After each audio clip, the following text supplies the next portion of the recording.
خداوند یسوع مسیح کے نام میں آپ سبھی کو سلام۔ میں فلیمون صدیق آپ کو بائبل ریسرچ سینٹر پر ویلکم کرتا ہوں۔ میرے ساتھ بھائی یاسر منظور ہیں، ان کو بھی ویلکم کرتا ہوں۔ بھائی یاسر منظور کی جو دنیاوی کوالیفیکیشن ہے وہ انہوں نے ایم اے کیا ہوا ہے، اور ساتھ ہی بائبل مقدس کے بھی اسٹوڈنٹ ہیں۔ ڈپلومہ لیول کے، سرٹیفکیٹ لیول کے کورسز انہوں نے پڑھ رکھے ہیں، اور آگے اب ڈگری لیول کے کورسز کرنے کے بھی خواہش مند ہیں، اور ساتھ ہی یہ میرے کلاس فیلو بھی ہیں۔ آج اب ہم جس مضمون پر بات کریں گے وہ ہے بیت حسدہ کا حوض۔ یوحنا کی انجیل 5ویں باب میں اس کا تذکرہ ہے۔ بہت سارے لوگ اس کے بارے میں نہیں جانتے، تو ہم نے سوچا کہ ہم اس مضمون کو ڈیسائیڈ کریں۔ تو میں بھائی یاسر سے سوال کرنا چاہوں گا کہ یہ جو حوض ہے یہ کس جگہ پر موجود ہے، اور اس کے جغرافیائی پس منظر کیا ہے؟ جی، تمام سننے والوں کی خدمت میں سلام عرض کرتا ہوں، اور تھینک یو فلیمون بھائی، آپ نے اس مضمون پر مجھے لب کشائی کا موقع عطا کیا۔ یہ جب ہم بیت حسدہ کے متعلق دیکھتے ہیں تو بہت سے ہمارے جو مسیحی عزیز ہیں، بہن بھائی ہیں، وہ اس کے متعلق زیادہ نہیں جانتے، تو اس لیے اس کا انتخاب کیا گیا۔ اور یہ بیت حسدہ کا جو عبرانی لفظ ہے، اس کا مطلب بنتا ہے کہ ترس کا گھر، فضل کا گھر یا رحم کا گھر۔ اور یہ جس طرح کی اس ریفرنس میں جب ہم پڑھیں گے پہلی 9 آیات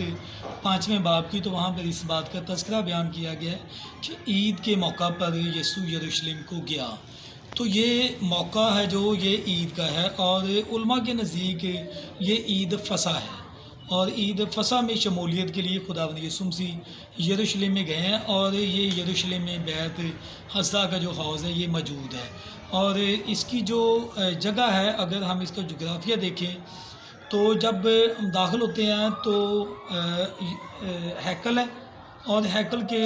شمال کی طرف، یعنی کہ اوپر والی سائڈ پر انطونیہ کا قلعہ آ جاتا ہے، اور اس کے آگے متبادل ہی مشرق والی سائڈ پہ، یعنی کہ شمال مشرق والی سائڈ پہ جو یہ حوض ہے۔ اور اس کے ساتھ ایک اور چیز کا بھی ذکر اس میں کیا گیا کہ بھیڑ دروازہ۔ تو یہ بھیڑ دروازہ کا ذکر ہمیں نہمیہ کی کتاب میں ملتا ہے، پہلے باب 3 باب کی پہلی آیت میں، اور اس کے علاوہ پھر 12 آیت میں، اور اس کے علاوہ 12ویں باب کی 39 آیت میں اس کا تذکرہ ہمیں ملتا ہے کہ بھیڑ دروازہ کا ذکر یہاں پر کیا گیا ہے۔ تو یہ دروازہ میں تفسیر پڑھ رہا تھا، تو اس میں عماد الدین صاحب نے یہ ذکر کیا ہے کہ یہاں پر بھیڑوں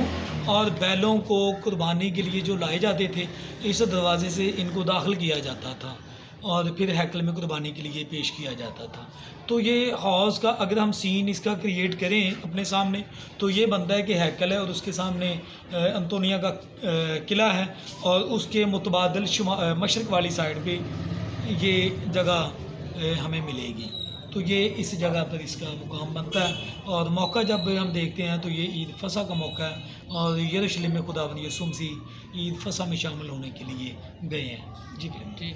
اچھا بھائی یاسر، ابھی اس معجزے کے بارے میں آپ تھوڑا سا تفصیلاً بیان کریے گا۔ جی، اس معجزے کے بارے میں یہ لکھا ہے کہ ایک بیمار شخص ہے، اور خداوند یسوع مسیح جب یہاں پر گئے ہیں، جس کا ذکر کیا گیا کہ بیت حسدہ حوض ہے، اور اتفاق کی بات ہے کہ ہمارے پیچھے بھی یہ ہمارے چرچ میں حوض ہمیں نظر آ رہا ہے۔ تو اس قسم کا حوض ہوگا کہ جہاں پر ہم نے تو یہ بنایا بپتسمہ دینے کے لیے، اور وہ حوض تھا کہ جہاں پر اس کے 5 برآمدے بھی اس کے ساتھ منسلک تھے، اور ان 5 برآمدوں میں بہت سارے بیمار لوگ پڑے ہوئے تھے۔ اور یہ ریفرنس میں جب ہم پڑھتے ہیں تو میں اس کی آیت دیکھوں گا آپ کے سامنے، تو یہ ہمیں 3 آیت میں مل جاتا ہے کہ ان میں بہت سے بیمار، اندھے اور لنگڑے اور پج مردہ لوگ پڑے ہوئے تھے،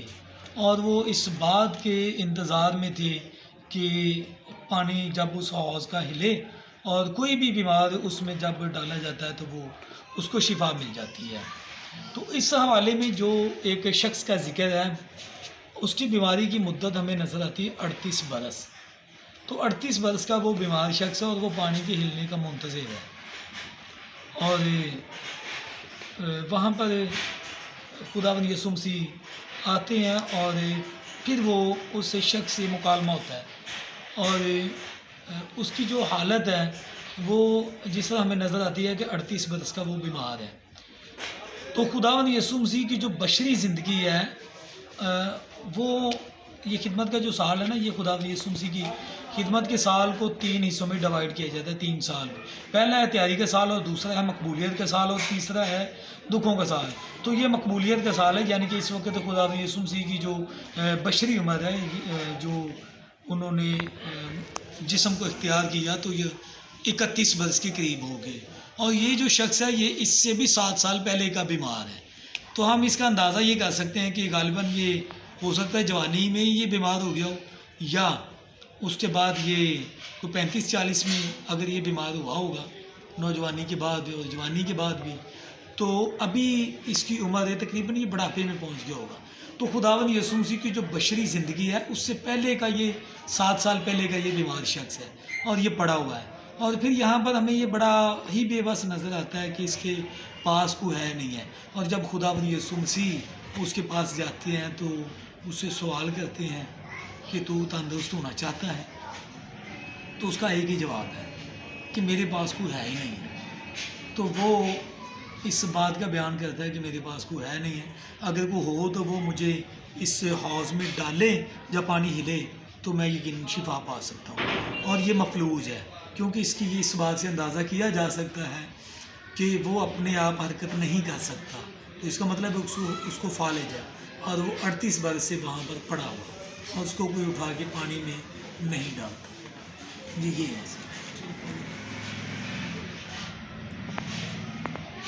اس حوالے میں جو بیمار شخص ہے اس کی عمر کی جو مدت ہے، یعنی جب سے وہ بیمار ہے وہ 38 سال بتائی گئی ہے۔ جب اس نے شفا پا لی تو اس کے جذبات کیا ہوں گے، کس طرح کے احساسات وہ محسوس کرے گا؟ جی بالکل، یہ اس حوالے میں لکھا ہوا ہے کہ وہ بڑی بے بسی اور عاجزی اور بالکل لاچاری کا اظہار کرتے ہیں خداوند یسوع مسیح کے سامنے۔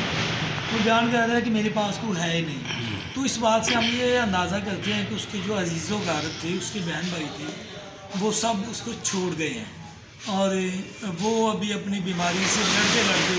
مایوس ہو چکا ہے، اور اس مایوسی کے عالم میں خداوند یسوع مسیح اس کے پاس سے لے جاتے ہیں، اور وہ اس کو شفا دینا چاہتے ہیں، اور وہ اس سے سوال کرتے ہیں کہ کیا تو چاہتا ہے کہ تو تندرست ہو؟ تو یہ خداوند یسوع مسیح نے اس کی مرضی کو پوچھا کہ کیا تیرے اندر بھی یہ ایمان موجود ہے کہ تو شفا پانا چاہتا ہے؟ کیونکہ وہ دنیا کے جو عزیز و قارب رشتہ دار ہیں ان سب سے تو وہ مایوس ہو چکا ہے، اب وہ بالکل بے بس ہے، اور اس کا وہ اظہار بھی خداوند یسوع مسیح کے سامنے کر رہا ہے۔ اگر ہم اس کا اطلاق آج کے دور پر کریں تو ہماری حالت بھی کچھ اس طرح سے ہوتی ہے کہ جب ہم یسوع مسیح کے پاس نہیں ہیں تو بے بس ہیں۔ تو کیا آج کے دور میں جو لوگ ہیں وہ بے بسی کا شکار ہیں، تو ہمارا کیا فرض بنتا ہے کہ ہم ان کے لیے کیا کریں؟ جی اس ریفرنس میں ہم یہی سیکھتے ہیں کہ جس طرح اب اس کے عزیز و قارب چھوڑ گئے ہیں، بالکل یہ بے بس اور لاچار ہے، تو ہمارا آج کا جو اس میں میسج بنتا ہے نا، جو پیغام ہے ہمارے لیے اور ہمارے سننے والوں کے لیے، وہ یہی ہے کہ ہمیں ان دنیا کے جو وسائل ہیں، دنیا کی جو چیزیں ہیں، جو رشتہ دار ہیں اور جو اپنے عزیز و قارب ہیں، ان پر ہمیں توکل نہیں کرنا، ہمیں کلی طور پر خداوند کی طرف دیکھنا ہے، اور خداوند یسوع مسیح کی طرف دیکھنا ہے۔ وہی ہمیں اس بے بسی اور لاچاری کی حالت میں ہماری حالت پر غور کرتا ہے، اور اس میں سے پھر ہمیں وہ نکالتا ہے۔ تو یہ نمبر 1 تو ہم اس سبق میں سے اپنے لیے یہ اڈاپٹ کر سکتے ہیں کہ ہمیں کلی طور پر خداوند یسوع مسیح کی طرف دیکھنا ہے، اور دنیاوی جو وسائل ہیں ان پر ہمیں انحصار نہیں کرنا۔ دوسری بات ہم اس میں یہ بھی دیکھتے ہیں کہ جو دنیا کی رشتہ داریاں ہیں وہ صرف اپنے مفادات تک محدود ہیں، اور وہ ہمیں مستقل طور پر میسر نہیں آتی۔ تو اس لیے ہمیں صرف جو مقصد وہی ہے کہ ہمیں ان کی طرف نہیں دیکھنا بلکہ ہمیں خداوند کی طرف دیکھنا۔ جی، تو آج ہم نے جو سیکھا وہ یہ ہے کہ ایمان کا جو بانی ہے اور ہمیں کامل کرنے والا جو یسوع مسیح ہے اور ہماری زندگیوں کا مالک ہے، وہی ہمیں ہر طرح کی مشکل میں، کیونکہ اس کی جو آنکھیں ہیں وہ پوری زمین پر سیر کرتی ہیں اور وہ ہر اس ایماندار کے لیے کی مدد کے لیے تیار رہتی ہیں جو اس سے کچھ حاصل کرنے کے لیے اس کے پاس آتا ہے۔ تو جس طرح اس مفلوج نے اپنے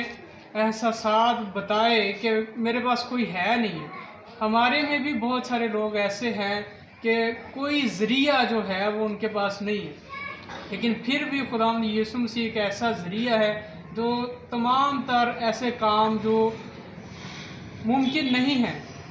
وہ ہو سکتے ہیں۔ تو آئے ہم خداوند یسوع مسیح کو اپنی زندگیوں کا مالک مانیں اور جو امید اس سے ہمیں ملتی ہے اس کو حاصل کریں۔ تو اگلی ویڈیو کے لیے آپ انتظار کریں اور اس سے بھی مستفید ہوں۔ شکریہ۔